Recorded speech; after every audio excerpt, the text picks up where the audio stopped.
பிரியமானவர்களே, ஆண்டவராகிய இயேசு கிறிஸ்துவின் நாமத்தினாலே உங்கள் யாவரையும் அன்போடு கூட நான் வாழ்த்துகிறேன். ஆண்டவர் கிருபையாய் நமக்கு கொடுத்த இந்த புதிய நாளுக்காக முதலாவது நாம் ஆண்டவருக்கு நன்றி சொல்லுவோம். ஜீவதேவன் பின் செல்லுவோம், ஜீவ ஒளிதனை கண்டடைவோம். மனதின் காரிருள் நீங்கிடவே மாசமாதானம் தங்கும். மனதின் காரிருள் நீங்கிடவே மாசமாதானம் தங்கும். கர்த்தரை நம்பியே ஜீவிப்போம், கவலை கஷ்டங்கள் தீர்ந்திடும். கைவிடா காத்திடும் பரமனின் கரங்களை நாம் பற்றிக் கொள்வோம். கைவிடா காத்திடும் பரமனின் கரங்களை நாம் பற்றிக் கொள்வோம். இந்த நாளுக்கு இந்த ஆண்டவர் கொடுக்கிற ஒரு வார்த்தை நீதிமொழிகளின் புஸ்தகம் 3ஆம் அதிகாரம் 26வது வசனம். நீதிமொழிகள் 3:26. கர்த்தர் உன் நம்பிக்கையாயிருந்து உன் கால் சிக்கிக் கொள்ளாதபடி காப்பார். இந்த காலை வேளையில் ஆண்டவருடைய வார்த்தை சொல்லுகிறது, கர்த்தர் நம்முடைய நம்பிக்கையாய் இருக்கும் பொழுது ஒருபோதும் நம்முடைய கால்கள் சிக்கிக் கொள்ளாதபடி, இடராதபடி கர்த்தர் நம்மை காத்து கொள்வார். நாம் முழுமையுமாய் நம்முடைய நம்பிக்கையை அவர் மேல் வைக்கும் பொழுது. ஆகவே இந்த காலை வேளையில நாம் கர்த்தரை நம்பும் பொழுது ஒரு நாளும் நாம் கைவிடப்படுவதில்லை, ஒரு நாளும் நாம் இடறி போவதில்லை. அவர் நம்மை பாதுகாக்கிற தேவனாயிருக்கிறார். சங்கீதங்களின் புஸ்தகம் 13ஆம் அதிகாரம் 5வது வசனம் சொல்லுகிறது, நான் உம்முடைய கிருபையின் மேல் நம்பிக்கையாயிருக்கிறேன், உம்முடைய இரட்சிப்பினால் என் இருதயம் களி கூறும். இங்கே தாவீது எழுதுகிறார், நான் உம்முடைய கிருபையின் மேல் நம்பிக்கையாயிருக்கிறேன். அவருடைய கிருபையின் மேல் நம்பிக்கையா இருக்கும் பொழுது அவருடைய கிருபை நம்மை சூழ்ந்து கொள்ளுகிறது, அவருடைய கிருபை நம்மை பாதுகாக்கிறது, அவருடைய கிருபை நம்மை பலப்படுத்துகிறது. எல்லா பலவீனங்களுக்கு விலக்கி அவருடைய கிருபை நம்மை பாதுகாக்கிறது. காலை தோறும் அவருடைய கிருபைகள் புதிதாயிருக்கிறது என்று வேதம் சொல்லுகிறது. ஆகவே இந்த காலை வேளையில ஆண்டவருடைய கிருபையை நாம் பற்றி கொள்ளும் பொழுது, அந்த கிருபையின் மேல் நம்பிக்கையா இருக்கும் பொழுது அவருடைய இரட்சிப்பினால் நம்முடைய இருதயத்தை ஆண்டவர் களிகூற பண்ணுவார். ஒருபோதும் நாம் சோர்ந்து போக மாட்டோம், ஒருபோதும் நாம் துக்கப்பட மாட்டோம். நம்முடைய இருதயம் ஆண்டவருக்குள் களி கூர்ந்து கொண்டே இருக்கும்.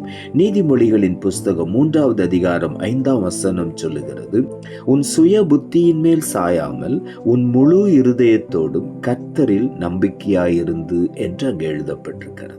நம்முடைய சுய புத்தியின் மேல் நாம் சாய்ந்து விடாதபடி முழுவதுமாய் கர்த்தரை மாத்திரம் நம்பும் பொழுது, முழு இருதயத்தோடும் கர்த்தரில் நம்பிக்கை வைக்கும் பொழுது ஒருபோதும் நம்முடைய கால்கள் சிக்கிக் கொள்ளாது, நம்முடைய வாழ்க்கை எந்த விதமான சிக்கலிலும் மாட்டிக்கொள்ளாது. கர்த்தர் நம்மை அருமையாய் வழி நடத்துவார். ஒரு தீங்கும் நம்மை அணுகாதபடி நம்மை அழகாக ஆண்டவர் வழி நடத்துவார். நாம் சுய புத்தியின் மேல் சாயும் பொழுது கர்த்தருடைய பிரசன்னம் நம்மை விட்டு விலகி போய்விடும்.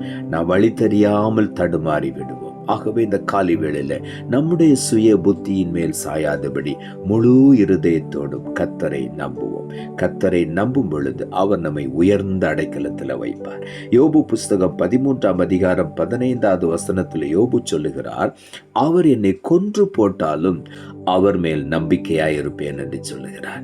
அவர் என்னை கொன்று போட்டாலும், அவ்வளவு வேதனைகள் நெருக்கங்களை அனுபவித்த யோபு அந்த நெருக்கத்தின் மத்தியிலே, வேதனையின் மத்தியிலும் அவர் சொல்லுகிறார், அவர் என்னை கொன்று போட்டாலும் அவர் மேல் மாத்திரம் நாம் நம்பிக்கையாயிருப்பேன் என்று சொல்லுகிறார். இந்த காலை வேளையில நம்முடைய நம்பிக்கை அப்படி இருக்க வேண்டும். கர்த்தரை எல்லா சூழ்நிலையிலும் முழுமையுமாய் அவரை நம்ப வேண்டும். நம்முடைய நம்பிக்கை மற்ற மனிதர்கள் மேல் போகக்கூடாது.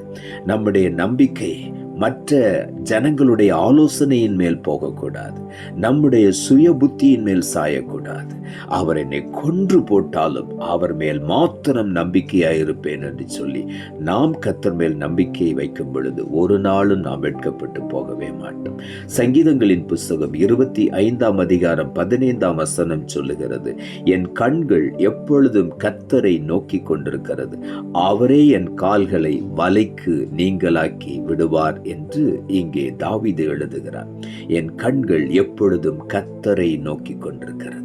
கர்த்தரை முழுமையுமாய் நம்பும் பொழுது நாம் வேறு யாரையும் எதிர்நோக்கி நாம் பார்க்கவே மாட்டோம், அவரை மாத்திரம் நோக்கி பார்ப்போம். ஆகவே தான் தாவீது கர்த்தர் மேல் நம்பிக்கை வைத்தபடியினாலே எப்பொழுதும் என் கண்கள் கர்த்தரை மாத்திரம் நோக்கி கொண்டிருக்கும் என்று சொல்லி அவர் தீர்மானத்தோடு கூட ஆண்டவரை நோக்கி பார்த்தார். அவருடைய கால்களை வலைக்கு நீங்களாக்கி ஆண்டவர் விடுவித்து காத்து கொண்டார். இந்த காலை வேளையிலும் நாமும் அவரையே நம்பி அவரையே நோக்கி பார்க்கும் பொழுது ஒரு நாளும் அவரை நோக்கி பார்த்த முகங்கள் வெட்கப்பட்டு போனதே இல்லை. நாம் வெட்கம் படவே மாட்டோம். கர்த்தர் நம்மை வலைகளுக்கு நீங்களாக்கி விடுவித்து அவருடைய பாதையிலே நம்மை செம்மையாய் நடத்துவார். 2 சாமுவேலின் புஸ்தகம் 22 அதிகாரம் 34 சொல்லுகிறது, அவரின் கால்களை மான்களுடைய கால்களைப் போல் ஆக்கி என் உயர் ஸ்தலங்களில் என்னை நிறுத்துகிறார் என்று இங்கே ஆண்டவருடைய வார்த்தை சொல்லுகிறது. அவரின் கால்களை மான் கால்களைப் போல பலப்படுத்துவார். இந்த காலை வேளையில நம்முடைய கால்கள் சிக்கிக் கொள்ளாதபடி நம்முடைய கால்களை திடப்படுத்தி பலப்படுத்தி உயர்ந்த இடங்களிலே நம்மை நிறுத்துவார். நம்முடைய கால்கள் என்று சொல்லும் பொழுது நம்முடைய வாழ்க்கையை ஆண்டவர் மேன்மைப்படுத்தி உயர்த்தி மேன்மையான உயர் ஸ்தலங்களிலே நம்மை உட்கார வைப்பார். ஆகவே இந்த காலை வேளையில அவரை மாத்திரம் நம்புவோம். ஒரு நாளும் நம்முடைய கால்கள் சிக்கிக் கொள்ளாதபடி நாம் இடராதபடி கர்த்தர் காத்து கொள்வார். நம்மை மேன்மைப்படுத்தி உயர் ஸ்தலங்களிலே ஆண்டவர் நிறுத்துவார். ஆகவே இந்த காலை வேளையில உள்ளத்தின் ஆழத்திலிருந்து ஆண்டவருக்கு நாம் நன்றி சொல்லுவோம். நாம் ஜெபிப்போம். அன்புள்ள ஆண்டவரை, கிருபையா நீர் கொடுத்த இந்த புதிய நாளுக்காய் மறுபடியும் எமக்கு நன்றி செலுத்துகிறோம். ஆண்டவர் கொடுத்த ஜீவனுள்ள வார்த்தைக்காக நன்றி. கர்த்தர் உன் நம்பிக்கையாய் இருந்து உன் கால் சிக்கிக் கொள்ளாதபடி காப்பார் என்ற வார்த்தையை கொடுத்தீர். இந்த காலை வேளையில பல மனிதர்களை நம்பி ஏமாந்து போய் பலவிதமான சிக்கல்களிலே சிக்கிக் கொண்டு தவிக்கிற ஒவ்வொருவரும் இந்த காலை வேளையில கர்த்தராகிய இயேசுவின் நாமத்தினால விடுவிக்கப்படுவார்களாக. அவர்கள் முழுவதுமாய் கர்த்தரை நம்பி மேன்மையான உன்னதங்களை அடைந்து கொள்ள, உன்னதமான ஆசீர்வாதங்களை பெற்றுக்கொள்ள, மேன்மையான அனுபவங்களை பெற்றுக்கொள்ள ஒவ்வொருவருக்கு நீர் உதவி செய்யும். உயர் ஸ்தலங்களிலே அவர்களை ஆண்டவர் நிறுத்தி ஆசீர்வதிப்பீராக. நீர் அப்படி செய்ய போகிறபடினாலும் உமக்கு நன்றி தாழ்த்துகிறோம். இரட்சகர் இயேசுவின் நாமத்தில் ஜெபிக்கிறோம் நல்ல பிதாவே, ஆமென்.